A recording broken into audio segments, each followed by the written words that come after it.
Jessica Jones, stop talking. Who the hell are you? My name is Matthew Murdoch. Who are you? Who are you? How come you can't be hurt? What's the deal with that fist?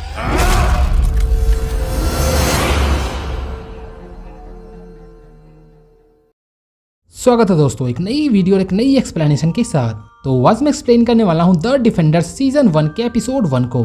The defenders Marvel की तरफ से आई एक television series है जो कि 4 super heroes पर based है, जिसमें Daredevil, Luke Cage, Iron Fist और जेसिका जोन्स होते हैं। और इन्हीं के टीम को द डिफेंडर्स कहा जाता है, जिनका काम होता है अपने सुपर पावर को यूज करके अपने न्यूयॉर्क सिटी को बचाना। इस सीरीज में टोटल 8 एपिसोड्स हैं, जिसे मैं बारी बारी से एक्सप्लेन करने वाला हूं। तो आज हम बात करने वाले हैं एपिसोड 1 के बारे में, इसलिए वीडियो को पूरा जरूर देखना। तो बिना और टाइम वेस्ट ना करते हुए सीधा चलते हैं इसके मेन स्टोरी लाइन की तरफ।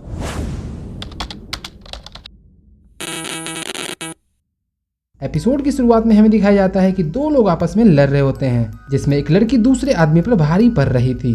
खैर, उस लड़की का चेहरा ढका होता है, इसलिए हम ये नहीं जान पाते कि आखिर ये है कौन। इसी दौरान वो उस आदमी को मारने ही वाली होती है कि तभी वहाँ पर इस सीरीज का पहला मेन कैरेक्टर डैनी यानी कि आयरन फिस्ट पहुँचता है और उस आदमी को लड़की से बचा लेता है। लेकिन इसी बीच वो लड़की उस आदमी को मारकर वहाँ से चली जाती है। मरने के पहले वो आदमी आयरन फिस्ट और उसके दोस्त कॉलिन को बताता है कि जो लड़ाई तुम लड़ रहे हो वो इस सिटी में नहीं बल्कि न्यूयॉर्क सिटी में होने वाला है, इसलिए तुम्हें वहाँ होना चाहिए। और ये कहते हुए वो आदमी मर जाता है। दूसरे सीन की शुरुआत में हमें एक दूसरी लड़की को दिखाया जाता है, जिसकी कार को ट्रैफिक वालों ने नो पार्किंग में खड़ी करने के कारण ले जा रहे थे। तभी वहाँ इस सीरीज के दूसरे मेन कैरेक्टर जेसिका जोन्स को दिखाया जाता है, जो अपने पावर को यूज करके अपनी दोस्त की कार को छुड़वा लेती है। इसके बाद वो लड़की यानी त्रिश जेसिका को बताती है कि मेरे शो का प्रोड्यूसर तुम्हारी स्टोरी को लोगों को दिखाना चाहते हैं, इसमें तुम्हारी बहुत पब्लिसिटी होगी और तुम्हें इसके लिए कुछ पैसे भी मिल जाएंगे। पर जेसिका ऐसा करने से मना कर देती है। इसके बाद हमें इस सीरीज के तीसरे मेन कैरेक्टर ल्यूक केज को दिखाया जाता है, जो कि हथकड़ियों से बंधा हुआ एक जेल में होता है और आज इसकी बेल होने वाली थी। और इसके बेल करवाने वाले शख्स का नाम होता है फॉगी नेल्सन, जो कि और कोई नहीं बल्कि मैट यानी डेयरडेविल का दोस्त होता है। पर अब ये फिलहाल डेयरडेविल से कुछ कारण के चलते अलग हो चुका था। वो ल्यूक से कहता है कि अगर तुम दोबारा से पुराने काम को शुरू करना चाहते हो तो हम इसमें तुम्हारी मदद करेंगे।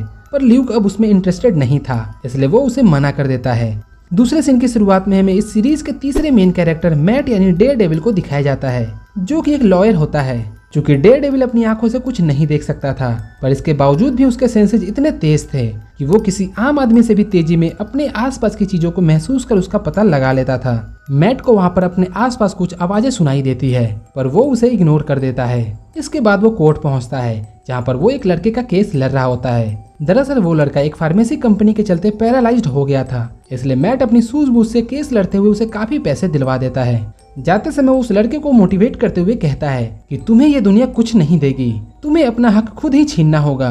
दरअसल मैट को उस लड़के में अपना बचपन दिखाई देता है, क्योंकि मैट भी अपने लाइफ में बहुत कुछ सह चुका था। इसके बाद वहाँ मैट से मिलने उसकी दोस्त कैरन वहाँ पहुँचती है। दोनों एक दूसरे को काफी पसंद करते थे, पर अभी तक इनके बीच कुछ ऐसा नहीं हुआ था। इसके बाद हमें डैनी को दिखाया जाता है, जो अपने आप को शीशे में देख रहा होता है। तभी उसे चीखने की आवाज सुनाई देती है। जब वो वहां जाकर देखता है तो पाता है कि वहां पर बहुत सारी लाशें पड़ी हैं, और फिर वो अपने आप से ही कहता है कि तुम्हारी वजह से ही हैंड जीत चुका है और इन लोगों की मौत की जिम्मेवार तुम खुद हो।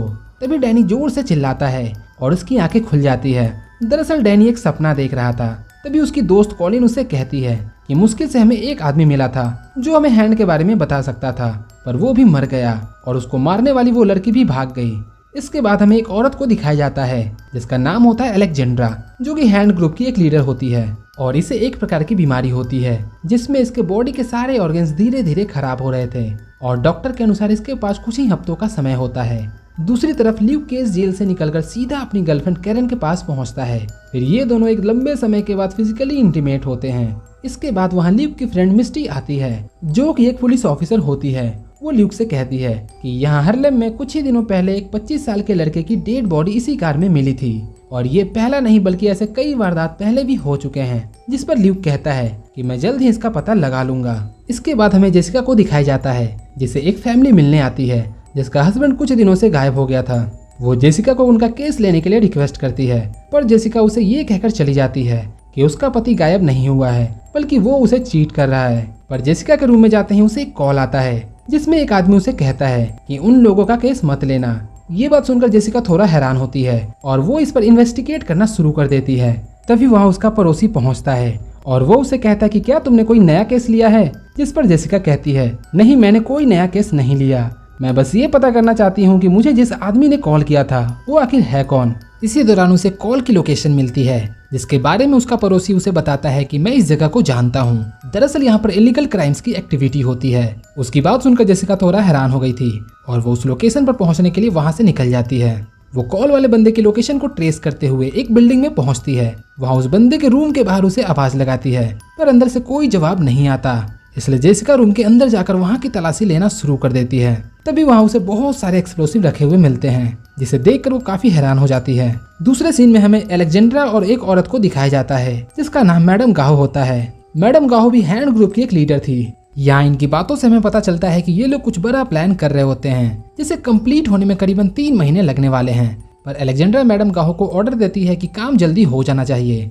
इसके बाद हमें ल्यूक को दिखाया जाता है जो एक लड़के के घर पहुंचता है। ये लड़का उसी का भाई होता है जिसकी डेड बॉडी एक कार में मिली थी और इसकी बहन की भी मौत कुछ ही साल पहले इसी तरह से हुई थी। इसलिए ल्यूक उससे पूछता है क्या तुम्हें इन दोनों केस में कोई कनेक्शन के बारे में पता है, जिस पर वो लड़का मना कर देता है। ल्यूक दरअसल उस लड़के की मदद करना चाहता था ताकि वो लड़का कहीं कोई गलत रास्ता ना चुन ले, पर वो लड़का बिना कुछ कहे वहाँ से चला जाता है। कुछ समय बाद इनके सारे अरेंजमेंट कंप्लीट होने के बाद ये लोग अपने प्लान का फाइनल फेज शुरू करते हैं जिससे पूरे सिटी में एक अर्थक्वेक आता है जो शहर के सभी लोग महसूस करते हैं। अलेक्जेंड्रा अपने प्लान का फाइनल फेज कंप्लीट होने पर बहुत खुश होती है। तभी उसके सामने एक लड़की आती है जिसका नाम इलेक्ट्रा होता है।